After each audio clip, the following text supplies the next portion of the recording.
Assalamualaikum warahmatullahi wabarakatuh. Dalam kesempatan ini kita bertemu dalam mata kuliah Manajemen Keperawatan. Untuk pertemuan kali ini kita masuk pada materi yaitu tentang konsep timbang terima dalam keperawatan. Istilah timbang terima atau istilah ruangannya disebut operan gitu ya, atau pergantian shift di mana kita perawat shift awal dengan shift yang berikutnya itu saling berbagi keterangan informasi gitu ya, tentang kondisi pasien yang ada di ruangan tersebut, kemudian juga terapi-terapi, rekomendasi-rekomendasi ya, atau delegasi-delegasi yang harus kita laksanakan dalam perawatan terhadap pasien di dalam ruangan tersebut. Nah, di sini timbang terima ini dalam pengertian bahwa ini adalah suatu kegiatan yang memang rutin dilakukan ya oleh perawat sebagai bentuk serah terima pasien kelolaan antara satu shift dengan shift lainnya. Artinya tadi ya, misalkan shift pagi menyerahkan istilahnya serah terima ya, menyerahkan pasien pada shift siang, ataupun shift siang nanti akan menyerahkan pasien pada shift malam dan gitu seterusnya. Sebelum dan sesudah perawat melaksanakan tugasnya. Timbang terima merupakan komunikasi ya. Pada intinya adalah komunikasi ya, transfer informasi, komunikasi gitu ya. Yang terjadi pada saat perawat melakukan pergantian dinas dan memiliki tujuan yang spesifik, yaitu mengkomunikasikan informasi tentang keadaan pasien pada asuhan keperawatan sebelumnya ya. Di sini dikomunikasikan tindakan apa yang sudah dilakukan, responnya bagaimana gitu ya. Kemudian obat apa misalkan yang sudah diberikan, kemudian ada perubahan-perubahan di dalam aspek delegatif misalkan ya. Kemudian juga terapi yang harus dihentikan, terapi yang harus dilanjutkan seperti itu ya. Intinya informasi yang harus dilaksanakan dan yang sudah dilaksanakan dan belum dilaksanakan pada shift sebelumnya seperti itu. Menurut Australian Medical Association 2006, timbang terima merupakan pengalihan tanggung jawab profesional dan akuntabilitas ya.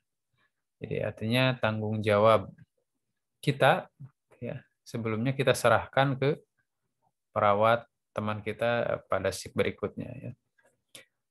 Untuk beberapa atau semua aspek keperawatan pasien. Ya. Jadi ketika kita menyerahkan tanggung jawab kita kepada perawat lain, berarti kita memberikan pelimpahan akuntabilitas ya, itu tanggung jawab gitu pasien tersebut pada perawat yang dinas selanjutnya, atau kelompok pasien kepada orang lain atau kelompok profesional secara sementara atau permanen ya. Jadi bisa sifatnya sementara, artinya mungkin kita juga akan nanti setelah kita melimpahkan, kita juga akan dilimpahi juga tanggung jawab ada oleh perawat dinas sebelumnya seperti itu. Atau mungkin secara permanen apabila mungkin pasiennya itu sudah sudah sembuh, misalkan mau terminasi pasiennya mau pulang gitu ya. Atau pindah ruangan ya, pasiennya dari ruangan satu kita melimpahkan pasien dari ruangan lainnya, misalkan dari IGD, nah, ada pasien datang IGD, maka kita akan melakukan timbang terima dengan perawat IGD. Nah, perawat IGD itu secara permanen melimpahkan tanggung jawab terhadap kita. Jadi perawat IGD tidak akan lagi diberi tanggung jawab terhadap pasien yang sudah kita terima gitu ya. Dalam operan akan disampaikan beberapa informasi penting tentang tindakan yang akan dan telah dilakukan. Jadi akan apa selanjutnya, intervensi apa yang harus dilakukan gitu ya terhadap pasien ini. kemudian yang telah dilakukan itu apa, responnya bagaimana, hasilnya bagaimana, ya. Serta dapat memberikan suatu kejelasan yang lebih luas yang tidak dapat diuraikan secara tertulis dalam kegiatan penulisan laporan. Memang pelimpahan tanggung jawab ini sebenarnya bisa kita lihat aja di status atau direct medical record ya pasien gitu. Akan tetapi di sini tidak semua informasi secara tertulis bisa tertampung gitu ya. Nah, dengan timbang terima secara lisan itu akan membuat komunikasi itu dua arah gitu ya. Jadi si yang menerima tanggung jawab bisa menanyakan beberapa hal yang kemungkinan tidak tercatat di dalam laporan keperawatan ya, atau medical record. Nah, ini lebih baik secara tatap muka langsung ya, seperti itu. Tujuan timbang terima yang pertama adalah untuk mengidentifikasi, mengemukakan, dan meningkatkan timbang terima klinis dalam berbagai pengaturan kesehatan. Ya, di sini timbang terima ini adalah untuk apa namanya sebagai upaya untuk saling mengembangkan diri lah gitu ya. Jadi dengan adanya timbang terima, kita bisa mengembangkan diri kita ya, terhadap kondisi pasien yang kita rawat. Ya. Perawat pemula yang sering mengikuti timbang terima itu akan lebih cepat menyesuaikan diri dan lebih cepat pandai lah istilahnya ya di dalam melakukan intervensi pada pasien daripada perawat yang tidak melakukan atau tidak selalu mengikuti timbang terima. Ya. Contohnya lah, misalkan mahasiswa ya, maka mahasiswa yang sering mengikuti timbang terima dengan perawat seniornya, maka dia akan lebih cepat menguasai pasien istilahnya ya, bahwa pasien ini intervensinya apa, pasien dengan penyakit ini kondisinya bagaimana, intervensinya apa. Nah itu akan lebih cepat memahami ya berbagai kondisi pasien nantinya gitu ya. Ini merupakan suatu peningkatan yang akhirnya nanti berefek pada kualitas asuhan keperawatan itu sendiri. Kemudian menurut Nur Salam tahun 2011, tujuan dari timbang terima itu yang pertama adalah menyampaikan kondisi atau keadaan pasien secara umum. Ya. Di sini yang melakukan timbang terima ini adalah perawat yang memiliki daya ingat yang cukup kuat ya, di mana mungkin beberapa pasien dia akan disampaikan informasinya bagaimana. Nah, di sini perawat yang memberikan informasi tersebut, ya, dia akan menyampaikan bagaimana kondisi pasien ya satu persatu ya. Si tuan A, si ibu A, si tuan B, si ibu B itu bagaimana kondisinya, ya, kondisi umumnya, terapi yang sudah dijalankan bagaimana, kemudian instruksi mungkin kalau ada instruksi dokternya apa, ya, seperti itu. Nah ini artinya perawat itu harus memiliki daya rekam ya yang cukup kuat gitu ya. Ya tentunya akan dibantu juga dengan catatan-catatan yang dia buat ya atau di dalam status pasien dia baca gitu. Nah, ini dengan latihan yang terus-menerus gitu ya, sering mengikuti operan, timbang terima, maka akan terlatih ya. Dulu juga Bapak seperti itu ya, susah sekali ya kita si tuan A itu kondisinya gimana sih, apa terapi yang belum dijalankan. Nah, kemudian tindak lanjutnya apa gitu ya dari perawat, dari dokter atau bagaimana.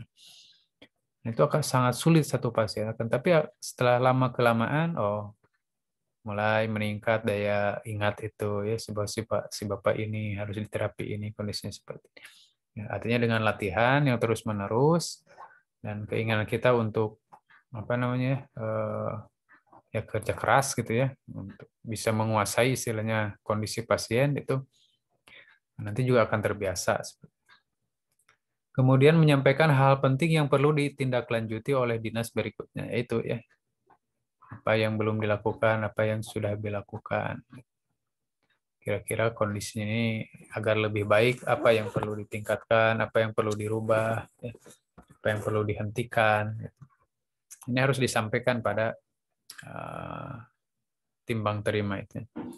Kemudian tersusunnya rencana kerja untuk dinas berikutnya.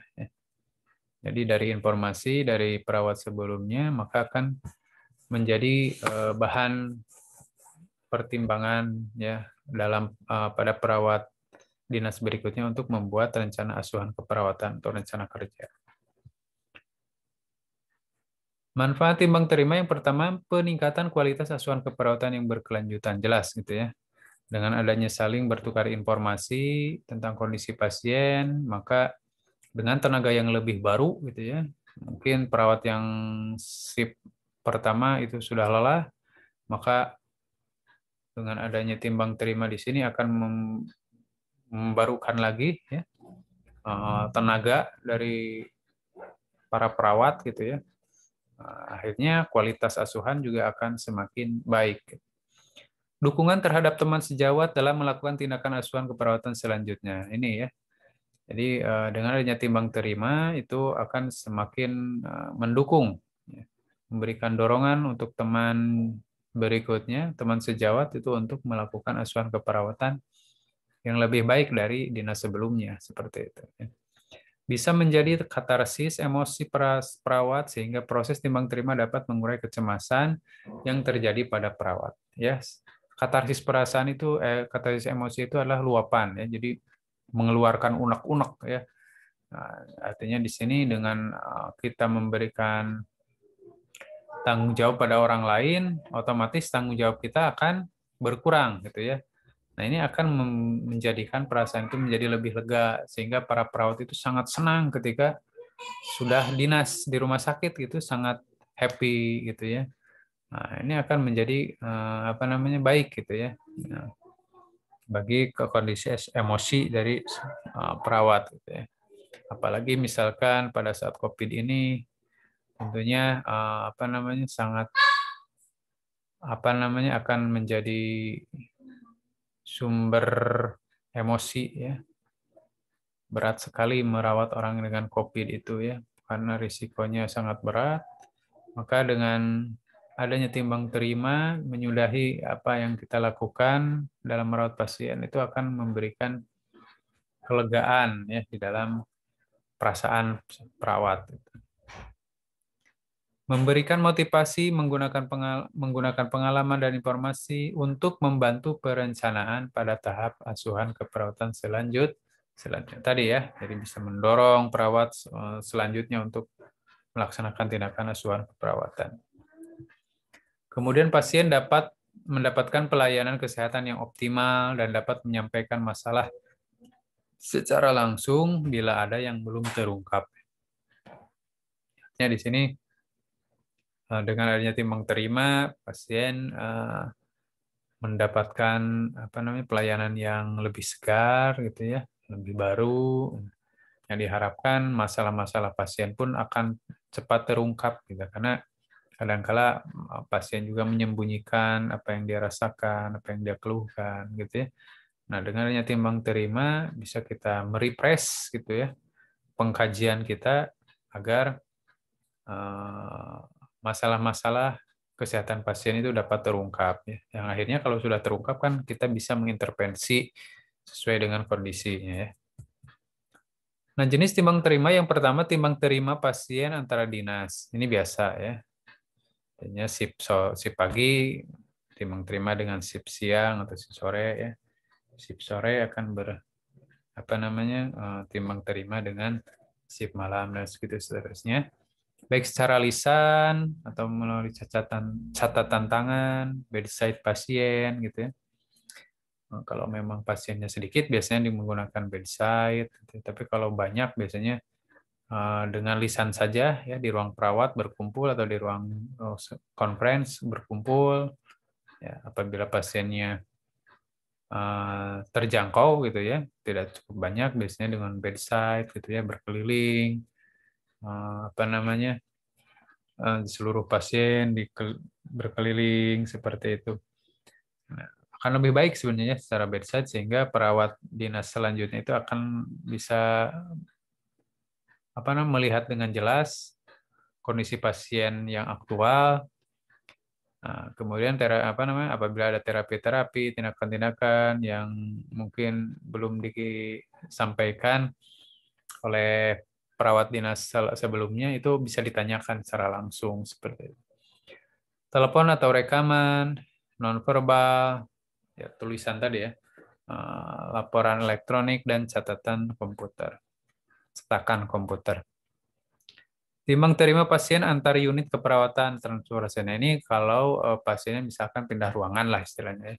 Dari ruang A ke ruang B, maka perawat dari ruang A itu harus memberikan apa istilahnya resume lah semacam itu ya, resume atau intisari tindakan kondisi pasien, juga tindakan-tindakan yang sudah dilakukan dan responnya bagaimana. Kemudian kalau perawat, masalah keperawatan yang masih ada pada pasien tersebut disampaikan. Kemudian yang ketiga, timbang terima pasien antar unit perawatan dengan unit pemeriksaan diagnostik. Ya, ini misalkan dari unit perawatan, ruang perawatan dengan ruang ronsen, misalkan dengan ruang lab, dan sebagainya ya, untuk pemeriksaan diagnostik.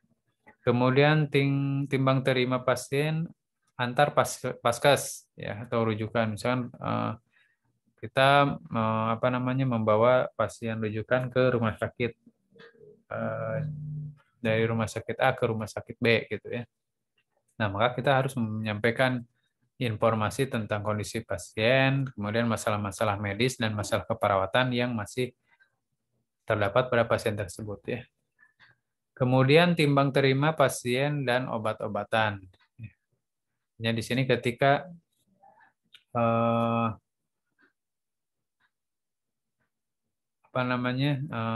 pasien itu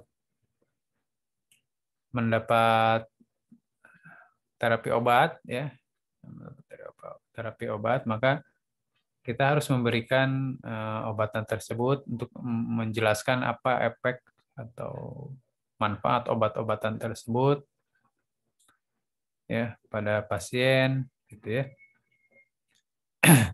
Dan apabila pasien misalkan hendak pulang, biasanya obat-obatan yang sudah atau tidak dipakai gitu ya, itu akan diserahkan kembali ke perawat dan oleh perawat akan dikembalikan ke apotek biasanya ya. Seperti itu.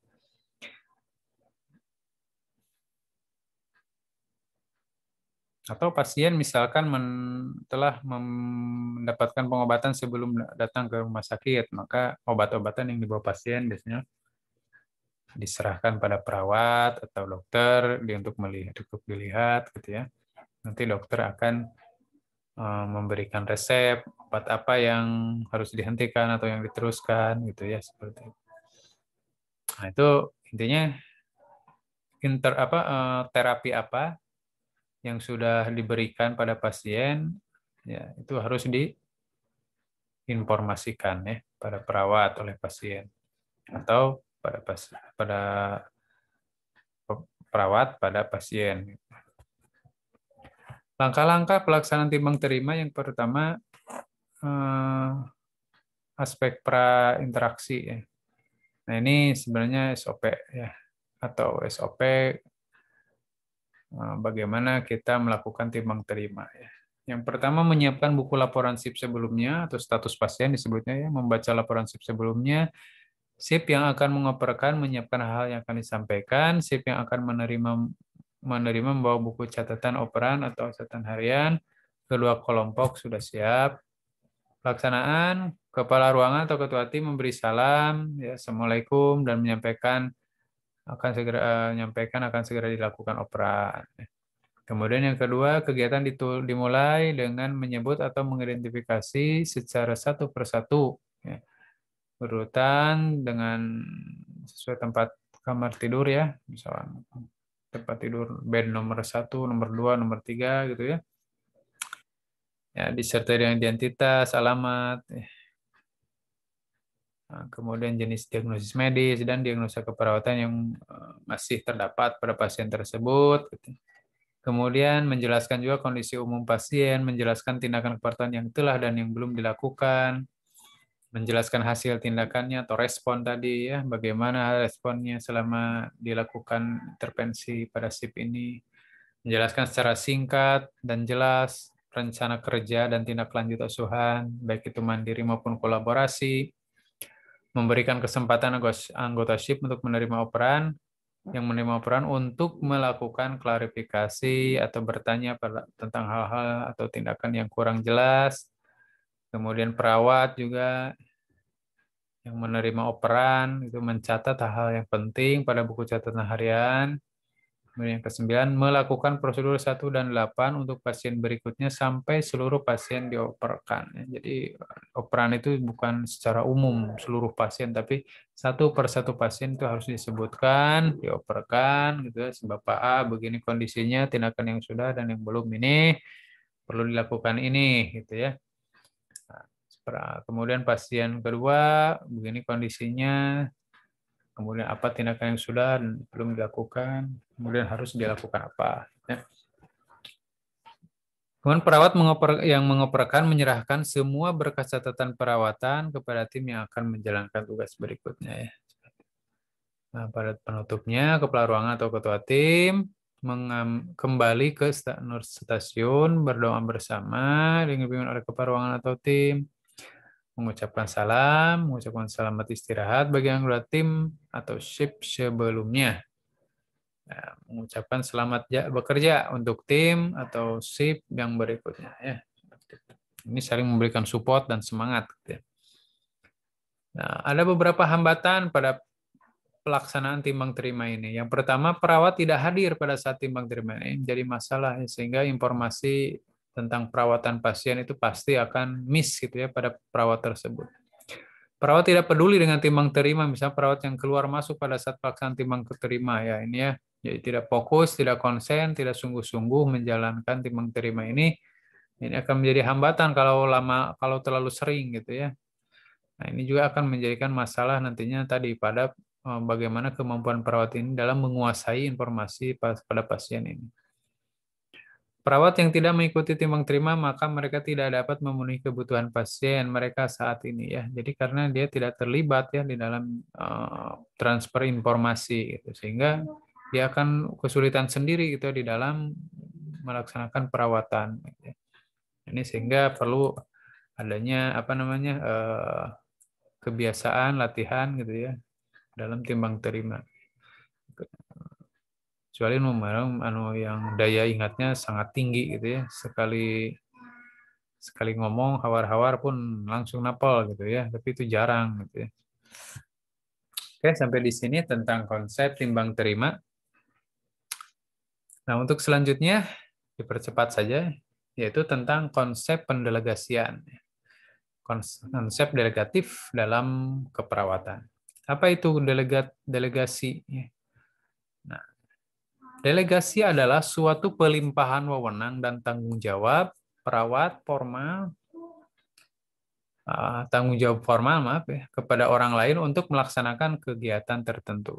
Artinya di sini sebenarnya tugas itu adalah tugas saya, tapi saya limpahkan terhadap Anda, gitu ya. Nanti pertanggungjawaban nanti ada pada diri Anda, gitu. Ya. Karena saya sudah memberikan tanggung jawab secara penuh, ya, pada Anda seperti itu. Tinggal Anda mau menerima atau tidak. Ya.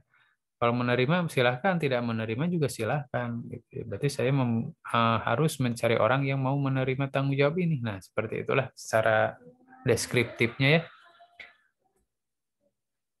Nah, pendelegasian adalah pelimpahan kekuasaan, ya, wewenang dan tanggung jawab kepada orang lain. Gitu. Jadi tanggung jawab yang harusnya dari diri kita dilimpahkan pada orang lain. Gitu. Manajer perawat harus cermat dalam mendelegasikan tugas dan wewenangnya, mengingat kegiatan perawat berhubungan dengan keselamatan orang lain. Jadi tidak boleh sembarangan menyuruh, gitu ya.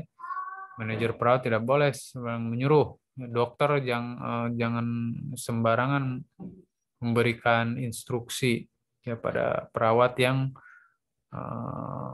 ya mungkin belum kompeten, gitu ya, belum bisa, belum mampu. Ini harus perawat yang memang benar-benar dia bisa mengemban tanggung jawabnya.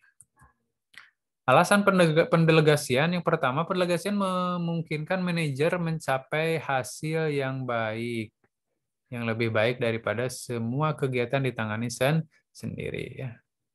Nah, pada dasarnya manajer itu adalah penanggung jawab seluruh yang ada di ruangan tersebut ya. Jadi yang bertanggung jawab, ya idealnya sih seluruh tindakan dilakukan oleh pemimpin gitu ya. Akan tapi itu kan tidak mungkin, maka akan terjadi penurunan kualitas asuhan kalau di ruangan hanya ada seorang gitu ya, nggak punya anak buah. Nah, si manajer ini memiliki anak buah yang dilimpahi tanggung jawab. Itu akan lebih meringankan. Kemudian dari aspek tugas juga akan lebih fokus ya seorang manajer itu. Kemudian agar organisasi berjalan lebih efisien, ya. Efisien artinya lebih cepat, lebih tepat, gitu ya.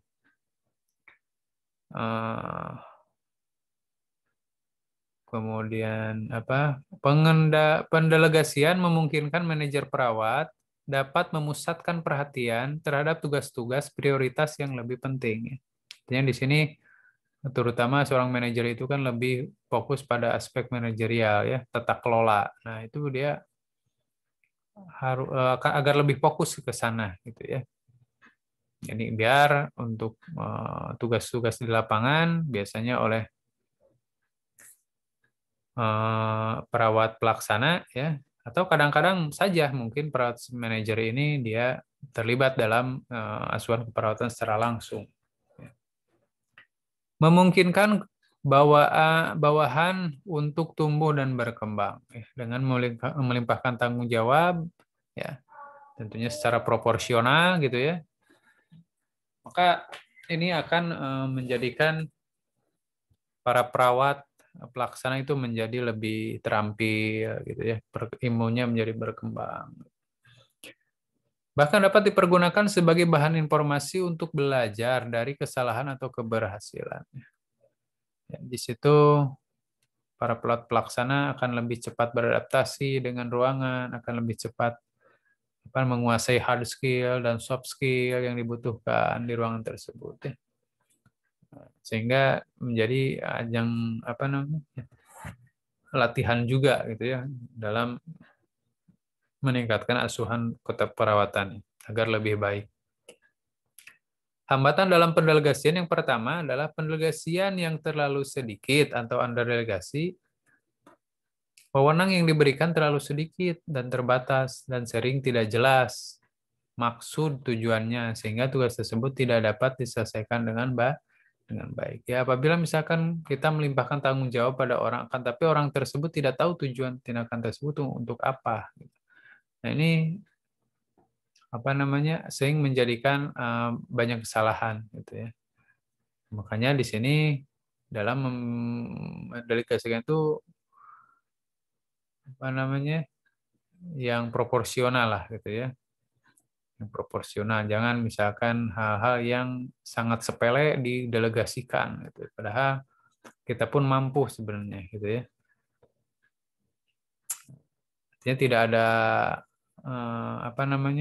pendelegasiannya itu tidak ada aspek pembelajarannya juga ya, aspek latihannya juga. Di sini harus proporsional dengan tujuan selain menyelesaikan tugas, memberikan asuhan keperawatan juga delegasi itu bisa melatih ya keilmuan dari perawat pelaksana yang diberikan delegasi. Kemudian pendelegasian yang berlebihan justru segala nitah gitu ya. Staf akan merasa terbebani dan dapat terjadi penyalahgunaan wewenang yang diberikannya. Jadi ketika segala diberikan disuruh gitu ya oleh atasan, maka itu akan menjadi beban ya. Dan kadang-kadang terjadi abuse of power ya, penyalahgunaan wewenang.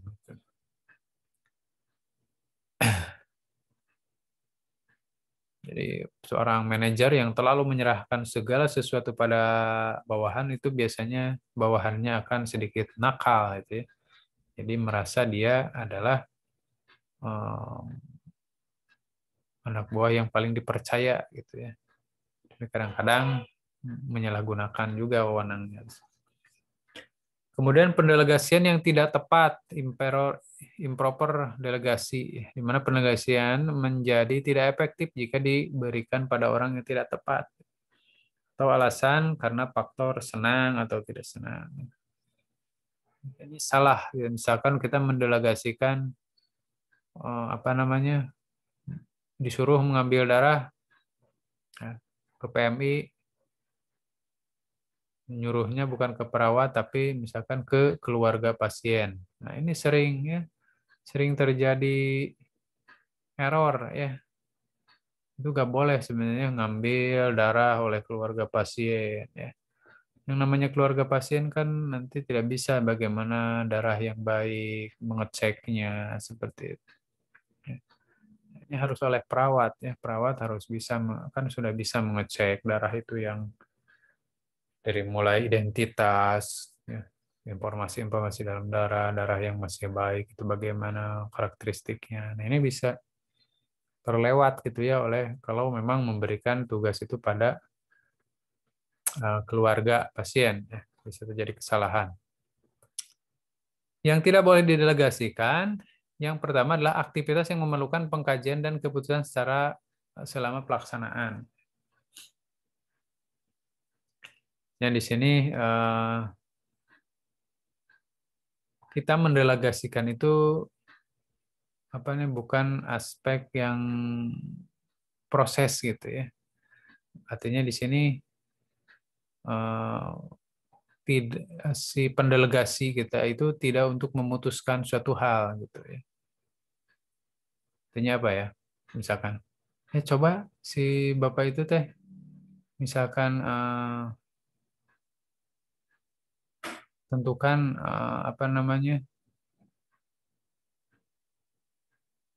terapinya apa gitu ya. Nah, jadi jangan sampai si perawat yang kita delegasikan itu memutuskan sesuatu. Gitu ya.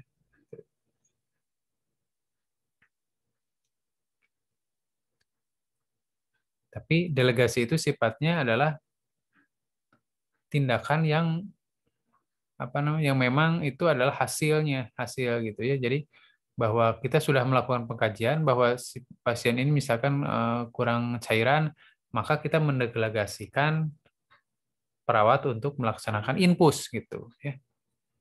Jadi bukan mendelegasikan pengkajiannya. Coba kaji kondisi cairannya bagaimana dan silakan tindakan apa yang harusnya dilakukan semacam itu. Jadi jangan seperti itu. Jadi kita yang mengkajinya bahwa pasien itu sudah sudah memiliki masalah, memastikan sudah memiliki masalah cairan dan elektrolit, maka kita menginstruksikan atau mendelegasikan tindakan untuk misalkan lakukan infus, misalkan pergantian cairan dan sebagainya. Kemudian yang kedua, pengkajian fisik, psikologis, sosial yang memerlukan keputusan, rujukan, dan intervensi atau tindak lanjutnya. Jadi pengkajian fisik ini sebaiknya dilakukan oleh kita ya. Kemudian pengkajian psikologis dan sosial yang memerlukan keputusan. Ini juga sama sebenarnya ya dengan nomor 1. Kemudian penyusunan dan evaluasi rencana kerja keperawatan. Yang di sini kita sebagai manajer itu adalah yang mengevaluasi ya, rencana asuhan keperawatan. Karena kita yang bertanggung jawab terhadap seluruh hasil rencana asuhan keperawatan, ya, maka di sini evaluasi itu dilakukan oleh manajer keperawatan harusnya ya, atau ketua tim gitu ya, ketua tim keperawatan. Keberhasilan pendelegasian yang pertama komunikasi yang jelas dan lengkap ya. Ini tergantung pendelegasian itu sukses atau tidak apabila memenuhi persyaratan yang pertama komunikasi yang jelas dan lengkap ya. Jadi kita mendelegasikan itu harus dengan informasi yang selengkap-lengkapnya, terutama tujuan dari pendelegasian tersebut, batas waktunya gitu ya. apa yang perlu dievaluasi, semacam itu. Kemudian ketersediaan sumber dan sarana. Jadi sarana yang kita delegasikan itu memang ada gitu ya. Jadi jangan mendelegasikan sedangkan alatnya tidak ada misalkan.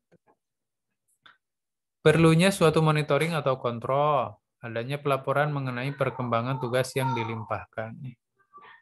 Nah, di sini setelah tugas diselesaikan, ya maka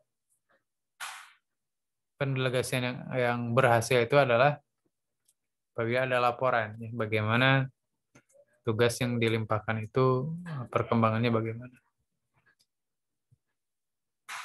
Nah, mungkin kurang lebihnya demikian yang dapat Bapak sampaikan tentang konsep timbang terima dalam keperawatan dan juga konsep pendelegasian. Ya. Tentang konsep timbang terima artinya di sini adalah transfer komunikasi ya. Jadi pengalihan pengalihan tanggung jawab juga dan akuntabilitas ya. Sedangkan untuk yang konsep pendelegasian itu ada pelimpahan tanggung jawab kita terhadap orang lain. Gitu ya. Nah di sini perlu Bapak tambahkan bahwa yang namanya pendelegasian di dalam tatanan klinik itu harus formal. Jadi harus hitam di atas putih idealnya ya. Tidak boleh seorang dokter itu sebenarnya ya tidak boleh mendelegasikan itu seumur hidup gitu. Jadi sebenarnya kan yang di dalam klinik itu misalkan menyuntikkan obat ya, menginfus semacam itu, merawat luka itu adalah tindakan-tindakan medis harusnya oleh dokter itu dilakukan. Ya. Akan tetapi kalau di kita memang sifatnya pendelegasian, tapi dia tidak berbatas waktu. Gitu. Jadi terus-menerus sehingga ya, menyuntikkan obat, memasang infus, merawat luka itu adalah seperti pekerjaan perawat. Gitu. Sebenarnya sih bukan itu adalah pekerjaan medis, ya, pekerjaan dokter yang dilimpahkan terhadap perawat. Ya. Sebenarnya perawat boleh nolak, nggak boleh gitu ya. Kan tapi kalau nolak nggak ada kerjaan jadinya perawat di rumah sakit. Ya nanti dokternya udah membuat dokter junior aja gitu ya. Membuat asisten dokter ya. Ini hampir ya. Hampir saja terjadi gitu ya di mana para perawat mungkin karena merasa sudah istilahnya profesional ya, memiliki kewenangan sendiri di mana dia kewajiban dia kan cuma asuhan keperawatan gitu ya. Bukan asuhan kedokteran, bukan infus, bukan nyuntik.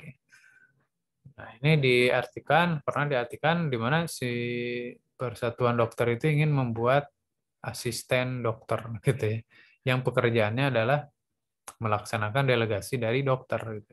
Nah, ini nanti akan menghabisi para perawat gitu ya pekerjaan terutama di klinik gitu ya, di klinik. Jadi di sini memang